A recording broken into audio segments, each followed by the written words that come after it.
Rep. James Comer said Jim Jordan wants to interview all 51 Intel officials who signed bogus Hunter Biden laptop letter.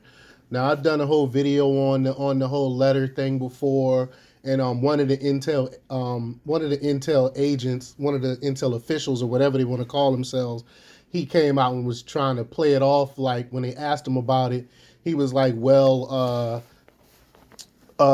we never said that it was actual disinformation. We said it has the hallmarks of disinformation. So my point was, well, what was the point of signing a letter then if you didn't have proof? But he maintains that, well, it could have been, ridiculous. I can't stand these spooks. I have no respect for them for signing a letter like this with no proof of anything like that, because they changed the course of the election. They knew what they were doing when they signed this letter. That's why they did it. But before we get started, go ahead, hit the like button, share this out so we can get this information out there. Subscribe if you're not already a subscriber, and hit that alarm bell so you know when I'm putting out new stuff. Now, when you hit that alarm bell, you can change it from personal to all. That way you get all notifications from when I'm putting out stuff. Also, check out my link tree in the description. It has a link to my Patreon where I talk about things I can't talk about here. And there's also a link to my Instagram where I put out even more news.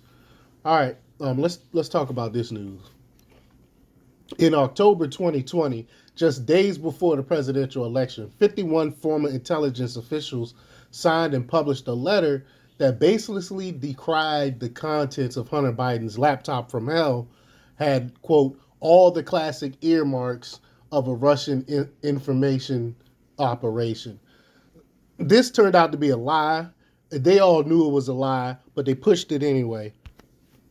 In March, Rep. Matt Gaetz introduced a House resolution that would strip security clearances from dozens of federal intelligence officials who signed on a letter declaring the infamous Hunter Biden laptop as, quote, Russian disinformation, shortly after it emerged, leading up to the rigged shenanigans that went on during that election.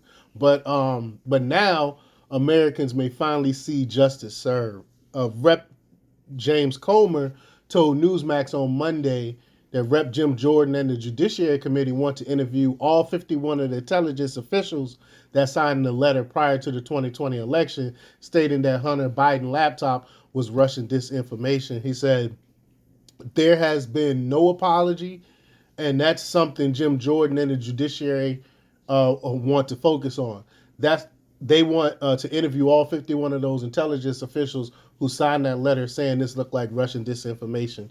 And like I was saying at the beginning, they knew what it was. This was to sway the election. That's why they dropped it when they dropped it. They had no facts or anything to say that this came from Russia or anything like that. They just spewed it out.